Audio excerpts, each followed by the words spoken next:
Good evening friends, welcome to JP classes. आज का थोड़ा सा डिफरेंट टॉपिक रहेगा, ठीक है। और एक्चुअली आज हम जानेंगे कि ये से टॉपिक लिखा हुआ है calculation of oxygen content in a volume. कोई एक पर्टिकुलर सिस्टम दिया हुआ है, गेट बंद कर दे जैसे, ठीक है।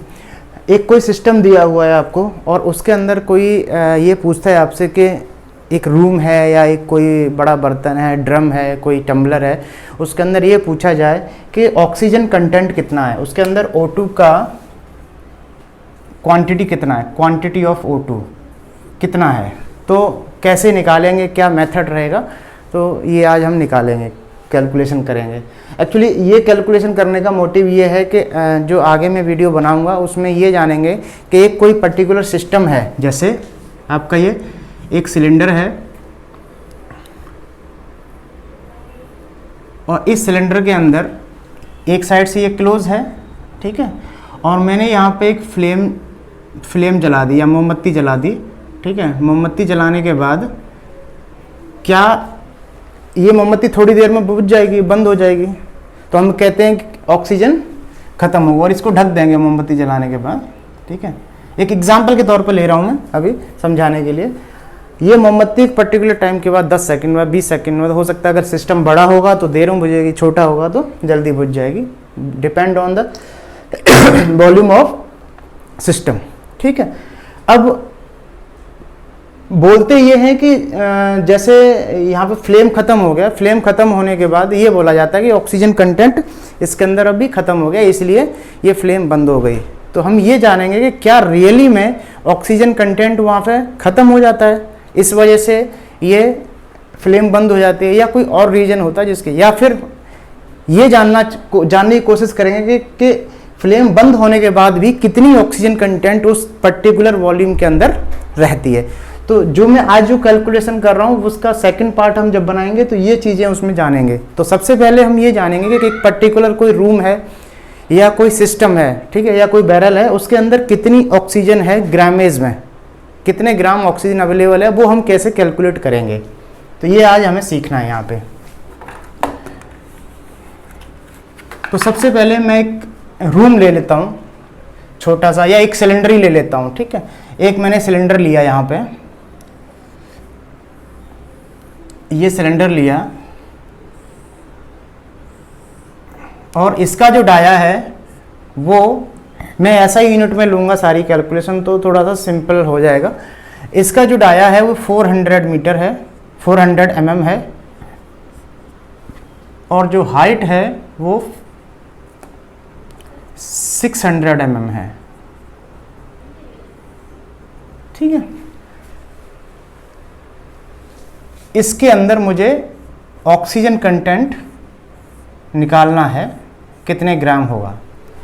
तो सबसे पहले मैं क्या करूँगा, जब मैं ऐसा यूनिट की बात कर रहा हूँ तो सारी कैलकुलेशंस को मैं मीटर में ले लूँगा। ये कैलकुलेशन हो जाएगी 0.6 मीटर और ये हो जाएगा 0.4 मीटर। तो सबसे पहले अगर मैं बात करूँ तो हमें क्या निकालना पड़ेगा, इसका एयर का वॉल्यूम। तो एयर का वॉल्यूम निकालेंगे कि एयर, इस सिस्टम का एयरिकल वॉल्यूम कितना है। तो वॉल्यूम का फॉर्मूला होता है सिलेंड्रिकल का πr²h, ठीक है।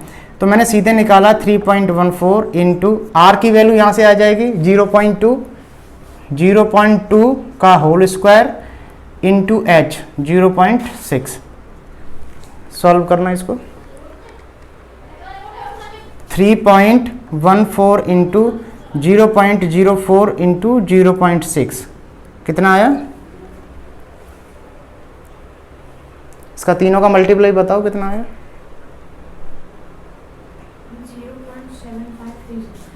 0.7753, ये आ गया मीटर क्यूबिक, ठीक है। ये हमें क्या पता चल गया, इस सिस्टम का वॉल्यूम, इसके अंदर एयर इतना है। अभी हमें एयर का वॉल्यूम पता चला है, ऑक्सीजन का नहीं है। तो अब हम क्या करेंगे, सबसे पहले गैस इक्वेशन का फॉर्मूला लेंगे। गैस इक्वेशन क्या होती है, PV = nRT, यही होता है, ठीक है। तो सारी चीज़ें क्या है, नॉर्मल टेम्परेचर एंड प्रेशर पे हैं। नॉर्मल प्रेशर कितना होता है, एटमॉस्फेयर प्रेशर जो होता है वो नॉर्मल प्रेशर ही मानते हैं हम उसे। तो P की वैल्यू कितनी होती है, यहाँ पे मैं वैल्यू लिख दे रहा हूँ। P की कितनी वैल्यू होती है 10⁵ न्यूटन पर मीटर स्क्वायर, मतलब फोर्स पर स्क्वायर एरिया। ठीक है, तो ये जो वैल्यू हो गई वो एटमॉस्फेयर प्रेशर की वैल्यू हो गई। वॉल्यूम हमको पता चल गया V equals to 0.753 metre cubic. R हमको पता ही है कितना होता है, गैस कांस्टेंट की value 8.3 joule per kelvin per mole, ये ऐसा ही यूनिट है इसका, इसलिए इस तरह से लिख रहा हूं। ठीक है, और टेम्परेचर कौन सा होता है, टेम्परेचर केल्विन में लेते हैं। तो जो नॉर्मल जो एनटीपी टेम्परेचर रहता है वो जैसे इन्वायरमेंट का टेम्परेचर है, जैसे मैं इस रूम का वॉल्यूम निकालूं तो 27 डिग्री सेल्सियस में ले लेता हूं, क्योंकि उसमें थोड़ा जब हम केल्विन में कन्वर्ट करेंगे तो इजी हो जाएगा। तो 27 प्लस 273, जब केल्विन में कन्वर्ट करते हैं तो 273 का ऐड कर देते हैं, तो 300 केल्विन मेरा टेम्परेचर हो गया। So all value we have P, V, R and T।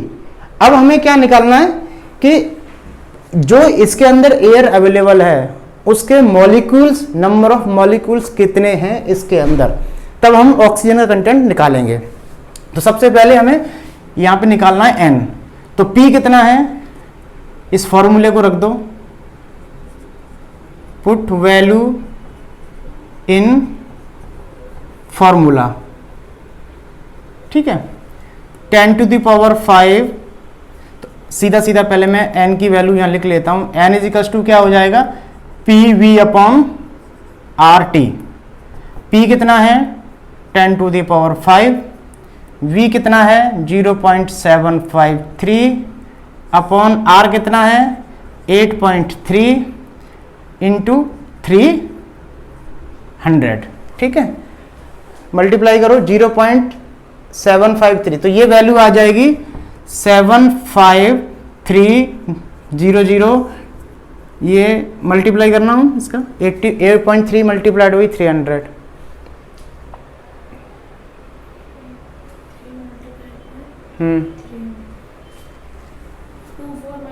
2490। अब 75,300 का 2490 से डिवाइड कर दो, तो कितने मोल्स आया,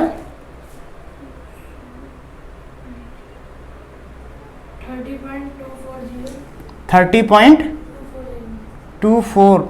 ये क्या आ गया, number of moles of air present in this system. ये एयर का मोल्स नंबर निकला, मॉलिक्यूल्स नंबर निकला जो इस सिस्टम के अंदर अवेलेबल है। ठीक है, अब हम क्या करेंगे, अब हम एक चीज और जानते हैं इसके एडिशनली। एयर दो चीजों से बनी होती है, नाइट्रोजन और ऑक्सीजन, और इम्प्योरिटीज।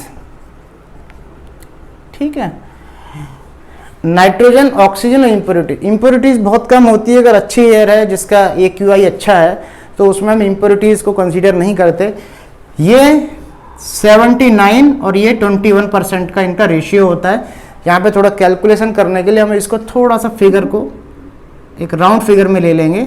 मैं मानता हूँ कि 80% नाइट्रोजन है और 21% मेरी ऑक्सीजन है। ठीक है, अब क्या करना है कि एक मोल एयर का वेट हमें निकालना है। एक मोल एयर का वेट हम निकाल लेंगे तो इतने मोल्स इस सिस्टम में अवेलेबल हैं, तो टोटल एयर के मोल्स निकाल लेंगे और उसके अंदर कितनी ऑक्सीजन अवेलेबल है वो हमें पता चल जाएगा। तो सब 32 ग्राम, मतलब 1 mole of oxygen is equal to 32 gram. ऐसे ही हम N2 का निकालेंगे, 1 mole of N2 is equal to 28 gram, क्योंकि नाइट्रोजन का एटॉमिक वेट कितना होता है 14 होता है, तो उसका मॉलिक्यूलर वेट होगा 28 ग्राम। अब हम क्या करेंगे, हमें अलग अलग दोनों का मॉलिक्यूलर वेट हमें पता चल गया, एक एक मोल्स का। अब हम 1 मोल ऑफ एयर का मॉलिक्यूलर वेट निकालना है। ठीक है, तो 1 मोल ऑफ एयर, और ये हमें पता है कि एयर के अंदर 80% नाइट्रोजन और 20% ऑक्सीजन होता है। तो हम क्या करेंगे कि इसको इसी परसेंटेज में हमें सेट कर देना है। 32 1/5 मतलब इसका 20% प्लस 28 इंटू 4 इसका 80%। तो ये कैलकुलेशन जब हम निकालना 32 डिवाइड बाई 5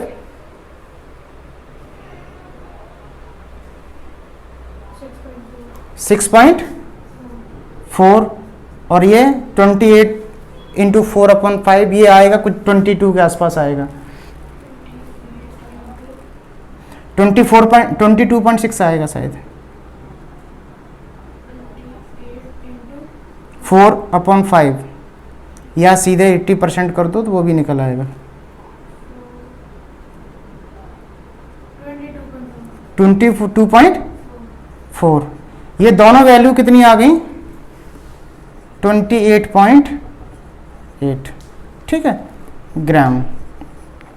कहने का मतलब है कि अगर 1 मोल एयर है तो उसका जो वेट आएगा वो 28.8 ग्राम आएगा। अब मैं ये समझता हूं कि 1 मोल एयर में 20% ऑक्सीजन है, ठीक है। तो O2 का जो कंटेंट होगा 1 मोल एयर में, O2 content in 1 mole air कितना होगा 28.8 का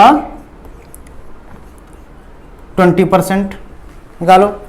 28.8 का 20% it is near to 6 point something।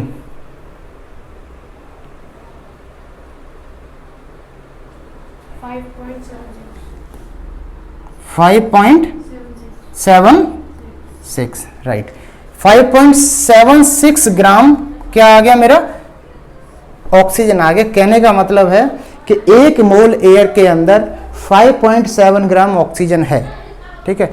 और इस सिस्टम के अंदर total number of moles air के कितने अवेलेबल हैं 30.24। तो total oxygen content in system is equals to total number of moles of air multiplied by the availability of the oxygen per mole of air. तो 30.24 into 5.76 do multiply 5.76 into 30.24 कितना आया